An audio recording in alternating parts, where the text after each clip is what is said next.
Hemlock knots. Cracking the Restoration's toughest subjects through rational, balanced analysis of source material. Welcome to episode number 2 of the Hemlock Knots podcast. Dustin, what are we talking about today? We have analyzing LDS source material. This is really a simple approach to understanding sources. Of course, we're approaching LDS sources, but anyone that wants to be a amateur historian needs to understand these simple basic principles. Absolutely. This stuff's super important. And, the Hemlock Knots website is going to be diving into the quality of the source material in addition to just providing the quotes and who said it. So really what this is all about is teaching everybody to take a look at certain things. When you stumble across a church history document or any historical document, we should be training ourselves to look at 5 main things. There are other factors as well, but these 5 things we're going to talk about today and why they're important when you're studying church history stuff. For example, latency. When was it said? That's super important, right? Proximity. Were they even present to hear it? Or did they hear it from somebody else? Or was it second, third hand? Verbatim. What level of detail goes into the conversations that they're recollecting? And we'll talk about if that's even possible, Origination has to do with, are we talking about original documents here, copies of copies, recreated copies of something later on? That's super important. And also, we need to ask ourselves the question of, people do have motives. What are the motives of somebody creating a document, signing an affidavit, or stating something publicly? Yeah, Mark, one thing that I really love about this episode, and I was joking with you before that, people won't necessarily go, I can't wait to dive into episode 2, because we're not actually looking at any juicy sources or anything like that. So there's no immediate appeal there. But this is so important because, you have some teed up? Okay, so I guess I should pull back on that. Well, we're going to look at stuff. But this is so important because every person, we receive information from all over the place. And of course, our really hot topic our hot tagline of fake news that's been going around for a while. It's so important to learn how to be discerning, and everyone talks about that. But what I haven't seen whenever everyone talks about, be discerning, fake news, blah, blah, blah, are these 5 points. These 5 points don't come up enough when we're talking to each other or when we're listening at, whether it's from news or whatever, because when we hear the news, as an example, we're hearing history in the moment or history in the making. So what's news today becomes history yesterday. And so we're looking at history yesterday. So this was the news way forever ago. So this is what's so important about this topic. We have to be discerning about the information that we're receiving. Absolutely. That's my soapbox. Yep, because we're dealing with human nature here. And so let's dive into the first one, which is latency. And we're going to break them down into columns. Good, questionable, not necessarily false, not necessarily true, but you should question it. And then the least credible, or the things that you should be suspect of. We're going to break all of these topics down into 3 different categories. So kick us off, Dustin, with latency. Explain what that is and what we're looking for as the most credible way. So latency, that's a fancy term. Just think of, as Mark said on the previous slide, when was it said? Or in other words, when was it said in relation to when the thing happened? How close are those things? The thing happens here, then I talk about it. The thing happens here, I talk about it a million years later. That's latency. So I'll tell Mark about my day yesterday. That's latent by 1 day. I tell Mark about something that happened to me 10 years ago. That's latent by 10 years. So this is really important because human memory is only so good for remembering this stuff. Absolutely. And so the most credible thing in regards to latency is if something happened today or last week, that's a lot more credible, right? So contemporary stuff is written or spoken within the current time frame of the events being discussed, right? It does not indicate truthfulness of the statement. That's not that because something's contemporary doesn't mean it's true. You have to be careful with that. Right. So a great example for that, Mark, is I read your journal entry from 5 years ago, and Mark says this happened, and then I say, "Oh my gosh, this happened." Well, no, Mark said this happened. That's the difference. I read that, but it's in a journal entry. Mark wrote it down. He wrote it down the day of. He wrote it the 23rd of May, 2016. That was 5 years ago, and it was today, and he wrote it, and it was day of, so there's no latency there, blah, blah, blah. And he was there. It was firsthand. He heard the person say it. It's like, no, Mark, what's true is that he wrote it down day of, and that Mark said it. It's not true that the thing happened, right?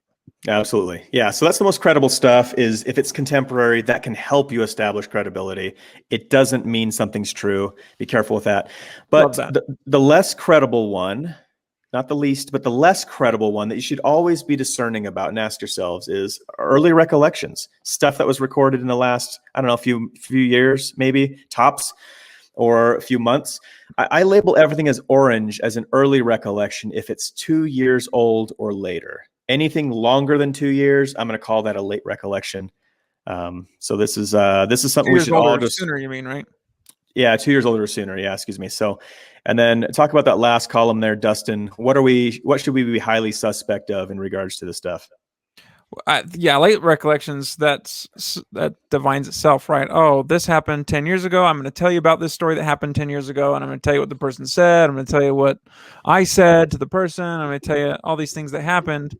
That's fine and dandy, especially if it's, if it's the person himself that experienced it. Like if I'm going to write in my journal today about stuff that happened 5 years ago, well, I'm a first-hand witness to my own life. Okay, great. But do I really remember it that great? Exactly. Yeah. And you have a lot of people in the Kirtland and Nauvoo period who were young kids or teenagers that go on later on in Utah to, for example, go on record of saying, I remember this. I'm 42 years old right now. So if I have a 35-year recollection, am I expected to really have a great memory of what happened when I was 7? I could remember little flashes here and there, but we have to look at that totality of latency and use it as a credibility booster. When I'm telling friends stories about my teenage years, I just remember little bits and pieces. I fill in those bits and pieces with, I'm a storyteller. I'm not, you can call that a liar. I'm not trying to lie. I'm just trying to tell a story. I'm trying to convey accurate information, filling in the gaps with a little bit of flair and exaggeration because I, like to make people laugh or whatever. Yep. That's just my personality style, and that's a pretty human thing to do. And I do it subconsciously. I don't go into it planning, thinking I'm going to tell the story about what happened when I'm 16, and I don't have enough juicy details, so I'm going to add this detail. No, I just tell the story, and I just fill in the blanks where I can fill in the blanks, and that just happens naturally. Right. And so we're going to move on from latency, but I wanted to show you guys 4 quick examples of where latency can be dicey. It can be tricky. You have this to be the most important thing. So I don't know if we can stress absolutely. it hard. Yeah. So you have to talk about, okay, when was the record created? That's one form of latency, but also when were the events that are being described? When did those happen? And so you've got some mixed up things here. For example, here's an example from Lorenzo D. Watson, 1842, July 30th. It's a contemporary account. He's writing a letter, right? He's the nephew of Emma Smith. He's writing a letter to Joseph Smith on July 30th, 1842. It was published in the Times and Seasons shortly after. However, in the letter, what is he talking about? Is he talking about stuff that happened today? No, he's referring back to 1 year ago and his memories there. So here we have an example of a contemporary letter that has 1 year recollections in it. So it's a mix, it's a hybrid of latency, right? And so we have to take these factors in as well. I'll show you a couple more. Sidney Rigdon, 1864, June. This is a contemporary source. He's publishing it in a newspaper. He just wrote it to the editor and they published it within a couple of days. But he's going back 2 to 4 years and recollecting everything. So be careful with that as a contemporary source. Austin Cowles, his affidavit that's really popular as far as Austin Cowles was one of the personalities that was involved in the Nauvoo Expositor. He's going back 10 months and swearing and testifying in his affidavits of stuff that happened. So you have to weigh those things, right? And then the last example, Sylvester Emmons, he was some people believe he was the writer of the Nauvoo Expositor. He was definitely the editor and the publisher. He did all the typesetting and he set it all up. So, his name goes on the Nauvoo Expositor. He is going anywhere from 4 months to 26 months back in history to describe all of this stuff. So these are recollections. Some are late, some are early recollections, but people come all the time with, I'll ask the question sometimes, well, show me all the contemporary stuff about Joseph, contemporary sources about him doing this and this and this. And it's always Nauvoo Expositor, not a contemporary source, at least not a pure contemporary source. Anything to add, Dustin? No, that nails it for me. Yep. Take the next one. Okay, so when we're talking about proximity, we have, he said, she said issue. How close was the source or the person to what the thing happened? So you're talking about this thing that happened. Did you see it? Did your mom see it? Did your brother see it? Did your friend see it? Did you just hear about it in a newspaper? How close was I to the thing that I'm talking about? So that's why I personally like saying this is the he said, she said problem, because stuff starts being spouted as reputable just because somebody said it, but who said it? You heard it from me, but did I see it? That's kind of what we're talking about here. Proximity. How close was I? Absolutely. Obviously, firsthand is the best. The next best is secondhand. Especially if that person would have been in a time and a place to have been able to hear a secondhand account within reasonable timeframes. Third hand plus, throw it out. You know what? These types of witnesses in a court of law just get tossed out by any judge and jury for the most part. Once you get past secondhand witnesses, it gets really, really dicey. It's like the telephone game, right? You can whisper it so many times and that story gets passed around, and you all know how that ends, right?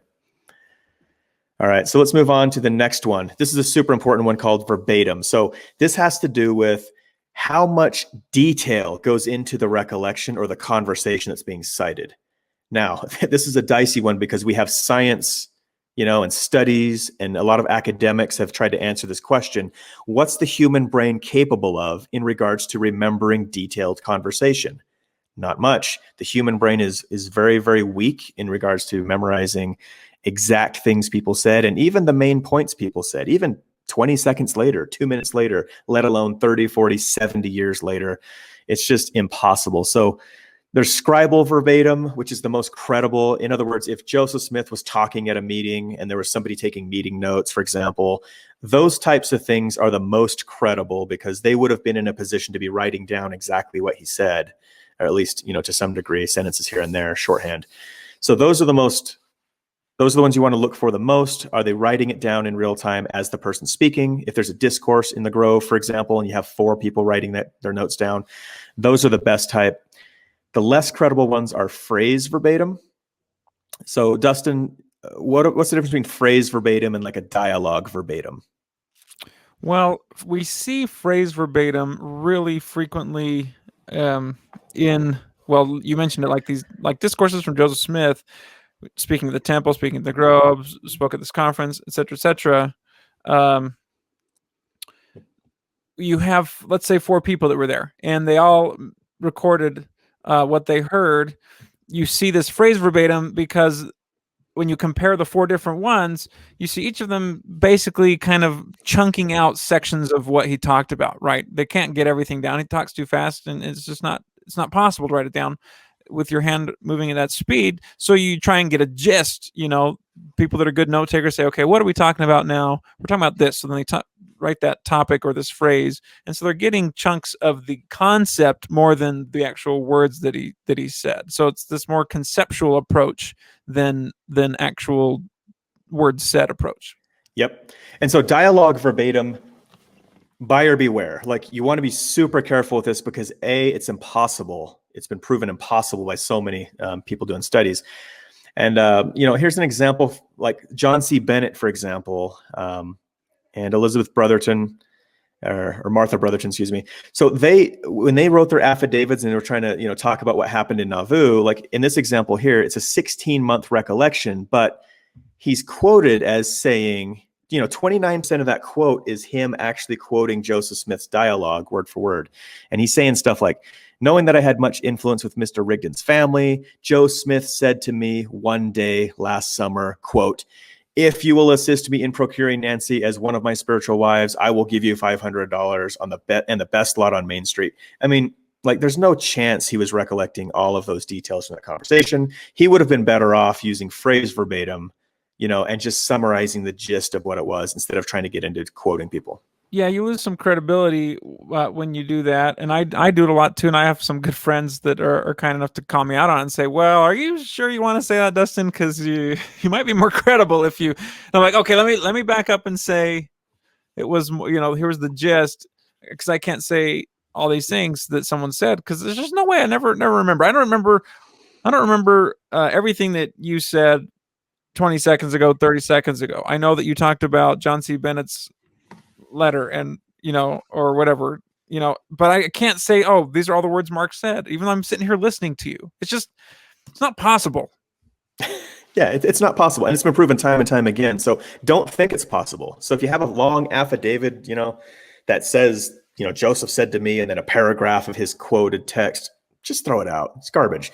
It's impossible. But you might be able to glean from that the gist of the conversation. So that's all we're saying is look for the gist of what could be true with some of these recollections, but don't quote it word for word for sure.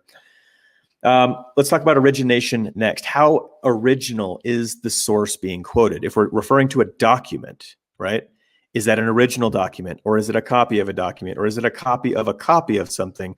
And does an original exist? Those are the big questions in regards to origination. Yeah, and even worse, the very worst case is, you have copies of copies is the worst, but you could potentially even add a mention of a document that doesn't exist. That's the worst. Yeah. But it's used. It's used as like, well, so and so said that they saw this document. Now it can be, as we go through each of these, it can be valuable in trying to paint some historical pictures, because I've definitely done that. Like a potential missing times and seasons article, June 15th, 1844. There is no record of that document, but there is record of people talking about it. So that's valuable, but it's not valuable if I say it did exist and this is, I can't do that. And so, yeah, we're going to dive into these, but totally. This one's a lot of fun because we run into this problem a lot. Especially, and the Joseph Smith papers has been awesome because it lets you look at the source material. It gives you document notes. And we'll talk about how to use that resource. It's really super helpful. Before you read the stuff and decide whether to believe it or not, just look at the notes in there. So the most credible with origination, obviously original documents, right? Are they available? Can we analyze the handwriting of the person to verify it? Can we take a look at the paper and the ink? Can someone who's specializing in historical documents authenticate this in any way, right? And usually, these types of documents should be open for the public to view and to analyze themselves. And those are the most credible. Right? My favorite here is, well, I say my favorite, the one that's the most frequent in the Joseph Smith Papers project is this next column, the copy, the edit, the rewrite. We don't know for sure. We have suppositions and claims of why it happened. But here's an example. Joseph's journal, or diary, whatever, and all of those who acted as scribes for him, he had so many letters from Joseph. We have all this correspondence from Joseph. Well, we don't have those actual letters in most cases. At least when you go to the Joseph Smith Papers, what you have is the fact that somebody wrote down the content of the letter in the book, in the Joseph Smith journal. And so it's like, here's the letter. Well, it's like, well, that's a rewrite, a handwritten copy of the letter. We're not looking at the actual letter. Absolutely. Yeah. And so, last year there was a bunch of stuff that came out of the Nauvoo period. And one of the big, smoking guns to some historians was, oh, see this, Newell K. Whitney revelation that was given to him about Sarah Ann Whitney and Joseph and all this stuff. Well, people need to pump the brakes and slow down and just realize, hey, this document in and of itself, let me describe to you what it actually is. It's a 70-year recollection. It's fourth hand at minimum, at best. Right. It's a third removed copy. It's a copy of a copy of a copy, and there's no original copy available, and there's no verifiable handwriting anywhere on the document. Right. And so people who use this as proof of anything should really just reanalyze how they're looking at these documents and whether or not they're putting enough critique into them before they just, swallow it hook, line, and sinker, right? Yeah, I got a 2-word summary for that. Fairy tale. Oh, I thought you were going to make me, have a bleep sound put over it. All right. Well, maybe next time. Talk about, hey, Dustin, what's your deal? What's your understanding of incentives? This is like our last one that we're going to cover of the big 5.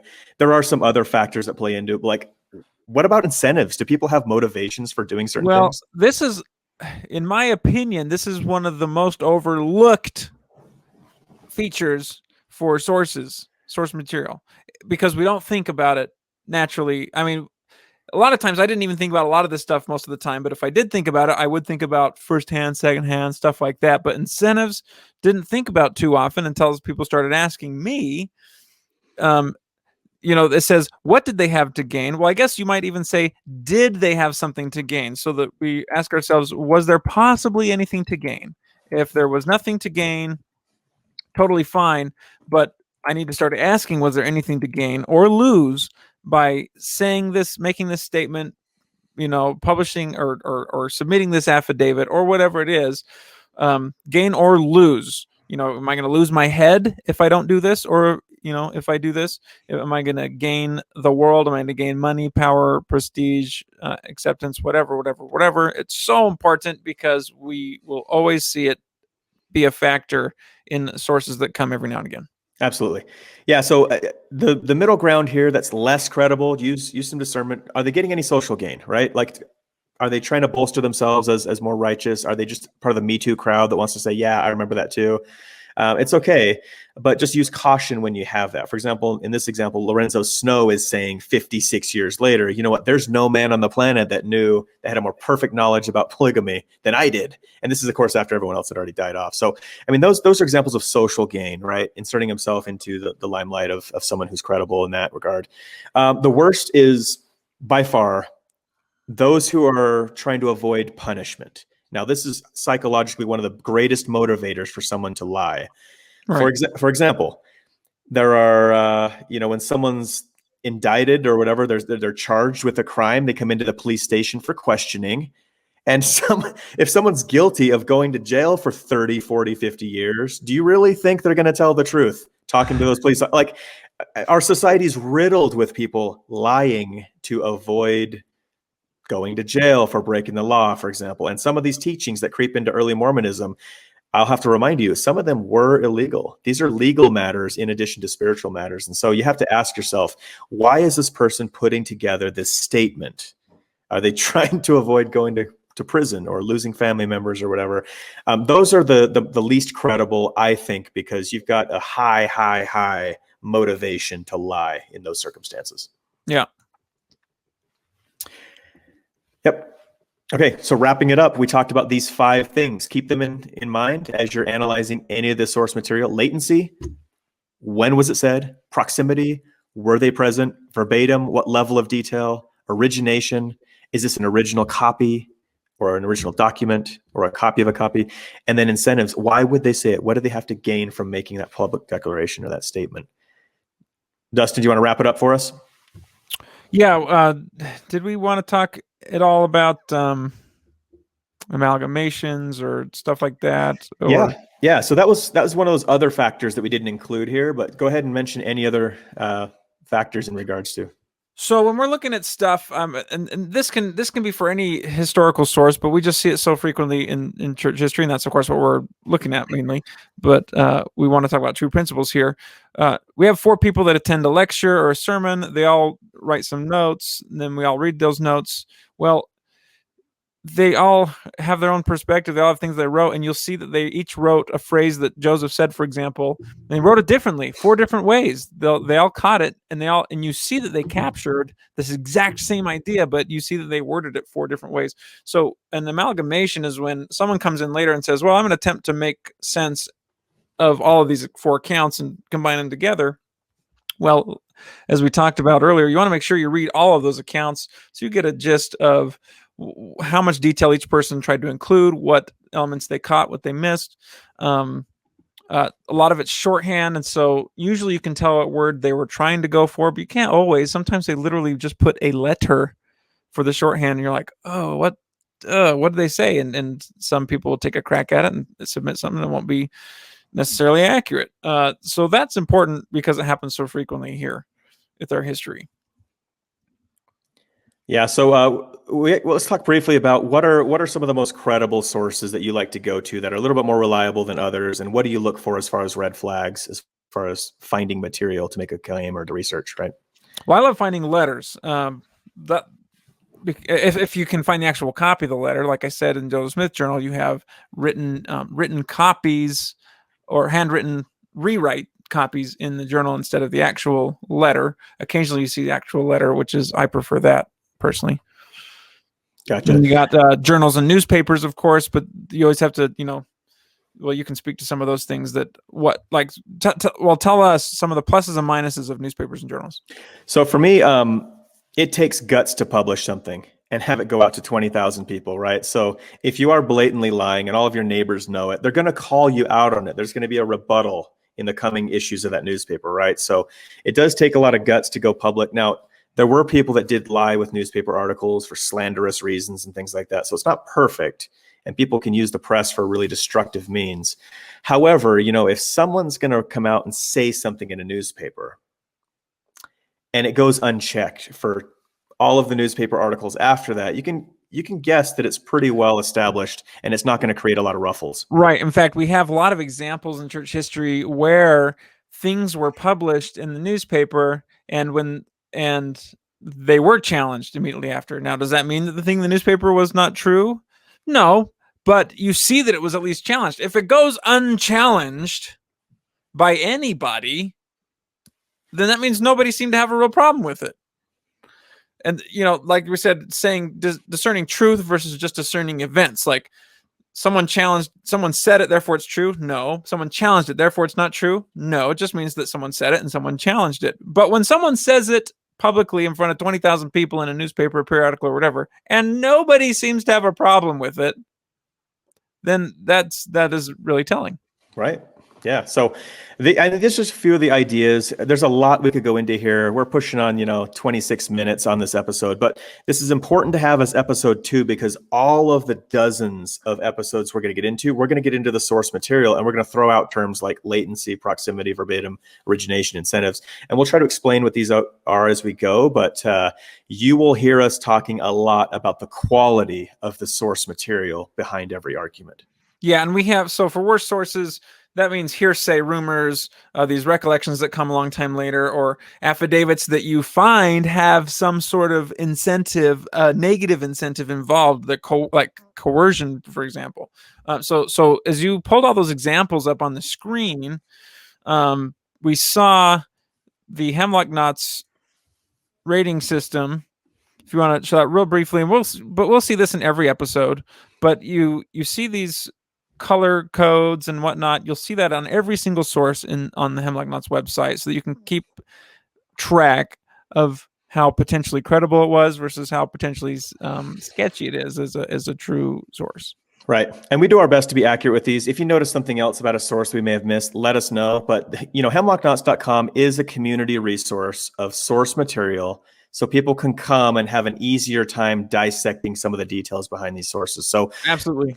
We'll hope that you'll go to hemlockknots.com next time you're studying something that's really, juicy or difficult to digest in regards to church history. There's a lot of viewpoints on it. But most of all, I would ask that everybody on this show, if you have a favorite historian, a favorite author, a favorite blogger who's out teaching these things, hold these people accountable to telling you the full story about the quality of the sources they're bringing in.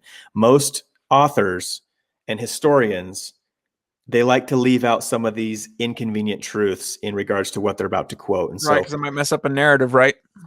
Oh, it'll mess up a narrative very quickly if you have really bad source material. Yeah. So that's it. We hope you guys enjoyed this episode. Let us know in the comments below what your questions are, what you guys have noticed in church history as well, and how to discern the sources the best we can. Thanks, guys. See you next time.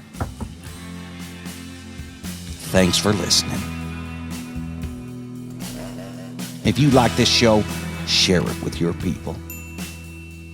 Join the conversation on Facebook, YouTube, or hemlockknots.com, where you'll find show notes and source material for these subjects and much, much more.